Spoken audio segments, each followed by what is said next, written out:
আজকে আমন্ত্রণ জানাচ্ছি দিশাস ডেইলি ক্লাউডসে আমার ছোট বোন তানজুমের মেহেদি সন্ধ্যার প্রোগ্রামটা দেখার জন্য। প্রায় 1 মাস ধরে আছি আমি আমার বাপের বাড়ি, বেড়াতে এসেছি ইটালির রোম শহরে। সো এখানে এসেছি তার কারণ হচ্ছে আমার ছোট বোন তানজুমের নিকার প্রোগ্রামটা কমপ্লিট করতে। আজকে ঘরোয়াভাবে আমরা করছি মেহেদি সন্ধ্যা। মেহেদি সন্ধ্যা ঘরোয়া হোক আর বড় হোক, বান্ধবীদের ছাড়া তো চলেই না। তাই তানজুমের সব বান্ধবীরাও চলে এসেছে আর তানজুমও রেডি হয়ে গেছে, অপেক্ষা করছিল যে কখন সবাই আসবে এবং অনুষ্ঠানটা শুরু হবে। আলহামদুলিল্লাহ সবকিছু সুন্দর মতো হয়েছে। আমরাও রেডি হয়েছি সবাই।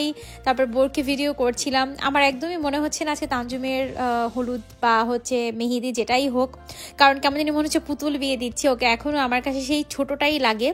ডেলিশিয়াস ফর প্রেশাস থেকে সুন্দর একটা চমৎকার একটা কেক নিয়ে এসেছে আনিকা এবং আমি সেটাকে রাখলাম। সবাই কোনো না কোনো আইটেম নিয়ে এসেছে এবং সেগুলো সুন্দর করে সাজিয়েছি। ঘরোয়া হোক আর যেটাই হোক, ওই যে বারবারই বলছি, একটু তো সুন্দর আয়োজন করাই লাগে। যেহেতু এখন আমরা সবাই সবকিছু কম বেশি পারি, তাই আর অপেক্ষা করা লাগে না বড় কোনো প্রোগ্রামের জন্য। ছোটখাটো ভাবেও ঘরে সুন্দর করে আয়োজন করে কিন্তু অনুষ্ঠান করা যায়।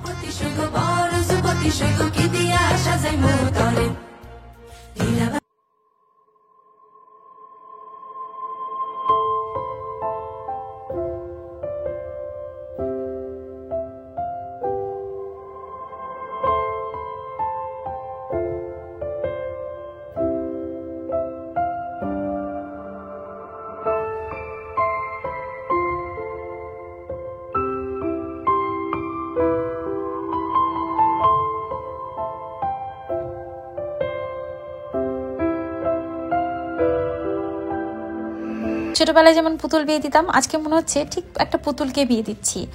আমি তিশা আমরা প্রচুর বউ সাজাতাম, তানজুমকে, ইকরা, ইলমা, আমার যারা কাজিনরা ছিল ওদেরকে ভালো লাগলে ওদেরকে নিয়ে আসতাম, সাজাতাম এবং ওরা এত লক্ষ্মী ছিল, যেভাবে যা করতাম কখনোই না বলতো না। এদিকে ঈশিতাপু চলে এসেছে। ঈশিতাপু 2টা ডালা নিয়ে এসেছে, একটা কুলার মধ্যে করে ফ্লাওয়ার সাথে একটু টান দেখে আমার অনেক ভালো লাগছিল। সো আমি এটা একটু খুলে দিচ্ছিলাম।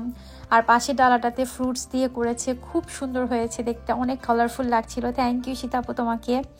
তারপরে একে একে সব ফ্রেন্ডরা তানজুমের ফ্রেন্ডরা চলে এসেছে। তারপর তানজুমও রেডি, আমরা একটু ছবি তুললাম, গান টান চালাচ্ছিলাম, অপেক্ষা করছিলাম এদিকে সিজানরা আসার। যেহেতু আন্টি হঠাৎ করে ফোন দিয়ে বলল যে সিজান আসছে, আন্টি আসছে সাথে, কারণ তার খুব দেখতে ইচ্ছে করছিল তার ছেলের বউকে।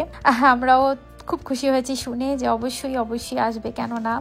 সো এদিকে আমরা ভাবলাম যে তার আস্তে আস্তে আমরা একটু ফ্যামিলি ফটো করে ফেলি। বাবা ছিল, সো বাবা কাছ থেকে এসেছে, খুব টায়ার্ড ছিল। তা বাবা আসার সাথে সাথেই একটু মিষ্টি মুখ করা, পরিবারের সবাই একটা ফ্রেমে ছিলাম, দেখে এত বেশি ভালো লাগছিল। আলহামদুলিল্লাহ আমরা যেন সবসময় এভাবেই সুস্থ সুন্দরভাবে বাকি জীবনটা কাটাতে পারি। আমাদের পরিবারের গুরুজন, আমার বাবা মা, আমরা ভাই বোনেরা সবাই মিলে যেন একসাথে এরকমই থাকতে পারি চিরকাল। আমার এটাই একটা মনের ইচ্ছা আল্লাহর কাছে। আর এই যে আমার ছোট ভাই, সে তো সবসময় আমার সাথে দুষ্টামি করবে। তিশা ওই পাশে ছিল দেখে হয়তো তিশার সাথে দুষ্টামি করতে পারছিল না, আমার সাথে করছিল। সে একটু মিষ্টি খাওয়া, ছবি তোলা, সবকিছু কমপ্লিট করলাম। দুর্লভকে একটু জোর করেই বললাম যে একটু উপটানটা দাও, তো হলুদ ছোঁয়াবে না, ওইগুলো একদম খুব বিরক্ত হয়। তারপরে জোর করে বললাম যে একটু দাও।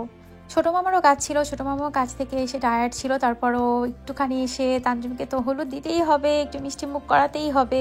বাংলাদেশের সবাইকে তখন খুব মিস করছিলাম, আমার নানাকে স্পেশালি অনেক মিস করেছি। আর আমি তো আসলে ওরকম কোনো শপিংও করতে পারিনি, কারণ একদম হঠাৎ করে প্ল্যান করেই ওদের আক্তের ডিসিশনটা নেওয়া হয় বা নিকাহ করানো হবে। হঠাৎ হোক আর যাই হোক, আলহামদুলিল্লাহ যা হয়েছে সুন্দর হয়েছে। তানজুমের ফ্রেন্ডরা এসেছিল, খুব সুন্দর লাগছে সবাইকে। ঈশিতাপুকে অনেক সুন্দর লাগছিল, সবাই একটু গ্রিন তারপরে একটা ইয়েলো কম্বিনেশন রেখেছে, ভালো লাগছিল দেখতে। যেহেতু তানজুম হলুদ লাল পরেছে, তো আমরা সবাই চেষ্টা করেছি একটু গ্রিন পরতে। এদিকে আমার এই তো স্পেশাল গেস্টরা চলে এসছে, আমি একটু বরণ করছিলাম। বাংলাদেশে কত বিয়ে খেতাম যেখানে বরণ করার জন্য লাইনে দাঁড়িয়ে যেতাম সবার আগে, আমরা কাজিনরা মিলে একসাথে দাঁড়াতাম। আমি কখনই হাতে কুলা নিতাম না, কারণ কুলা দিয়ে সেফটি পিন দিয়ে লাগিয়ে দেওয়াটা খুব বিরক্তিকর ছিল। সবসময় চেষ্টা করতাম হাতে মিনি প্যাক বা চকলেট এগুলো নিতে। এদিকে এই তো আমাদের তানজুমের শাশুড়ি, তারপরে ফুপু শাশুড়ি, এই যে আমাদের জামাইবাবু চলে আসছে। সে কিন্তু সবাইকে সালাম দিয়েছে, সবাই সালামের উত্তর নেবেন। এবং ওর ফ্রেন্ড আছে সাথে ছোট্ট একটা ননদ, বড় একটা ননদ, ফুপাতো ননদ, আর ওর ছোট্ট একটা দেবরও চলে আসছে। যদি আরেকটা দেবর আছে তানজুমের, যাকে আমরা কিন্তু সেদিন খুব মিস করেছি।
ভাই কই স্টিল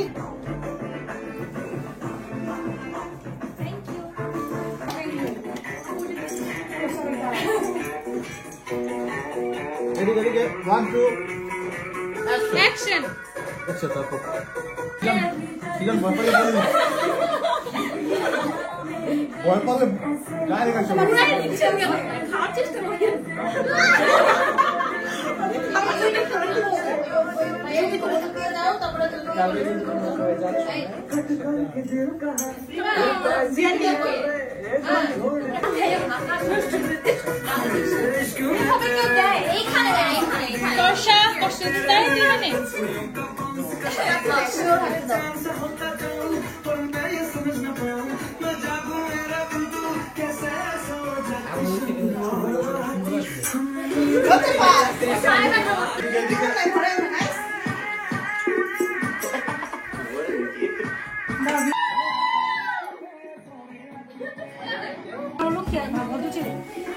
ওই টিস্যুটা দাও প্লিজ কই এই যে সাদা টিস্যুটা টিস্যু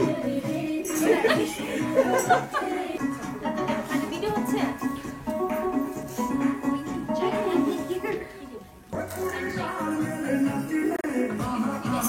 হঠাৎ করে নাকে আমার বিরিয়ানির স্মেল আসতে আমি দৌড় দিলাম কিচেনে, যে দেখি মা বিরিয়ানি সার্ভ করছে। এত মজা ছিল, মানে একদম বাংলাদেশের বাবুর্চিরা যেরকম হলুদের বিরিয়ানিটা করে খুব বেশি টেস্টি ছিল। তো আমি একটু সার্ভ করে দিয়েছিলাম, কারণ আন্টিদেরকেও বিদায় দিতে হবে, পরবর্তী দিনের জন্য ওদের প্রস্তুতি আছে। সো বাসায় যেহেতু আসলে অনেক ক্রাউডেড ছিল এবং অনেক মানুষ ছিল, অচেনা মানুষ দেখে লেও আর মুশি একটু অন্যরকম, মানে ওরা একটু টায়ার্ড হয়ে গেছে, সো ওদেরকে ঘুম পাড়াচ্ছে, একটু টেক কেয়ার করছিল। তিশা আর মুরসালিন দাঁড়িয়ে দাঁড়িয়ে দেখছিল।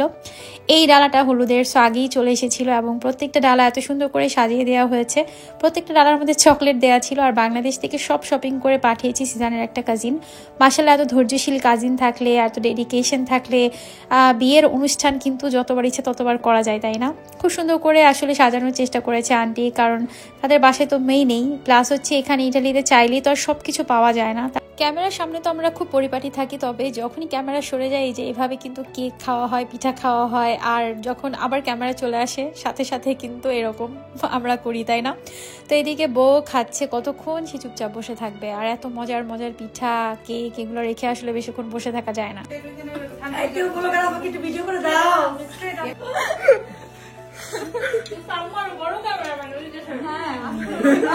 আমি দূর থেকেও নিবো, কাছ থেকেও নিবো। কি দিয়ে খাচ্ছ? রান্না তো ভালো হয় নাই না? সত্যি খাওয়া দাওয়া শেষ করে হাত পরিষ্কার করে সবাই বসে গেছে মেহেদি দিতে। প্রিমা চলে এসেছে ওর পেজের মেহেদি নিয়ে, প্রিমাস হেনা। এই পেজটা আপনারা অবশ্যই ফলো দিবেন ইনস্টাগ্রামে গিয়ে। তানজিমের আরেক হাতে ওর ফ্রেন্ড আয়েশা মেহেদি দিচ্ছিল, এখানে নীলে অনেক খুশি মেহেদি দিয়ে, খুব সুন্দর হয়েছে মেহেদিগুলো। এদিকে তিশাও মেহেদি দিচ্ছিল আনিকার হাতে, সবাই ব্যস্ত ছিল। আর আমার নিজের হাতে নিজেকেই মেহেদি লাগাতে হবে। সো এখন ক্যামেরাটা বন্ধ করে দিচ্ছি, দেখা হবে পরবর্তী ব্লগে। কেমন লেগেছে আজকের ব্লগ জানাবেন। শুভরাত্রি, আল্লাহ হাফেজ, আসসালামু আলাইকুম।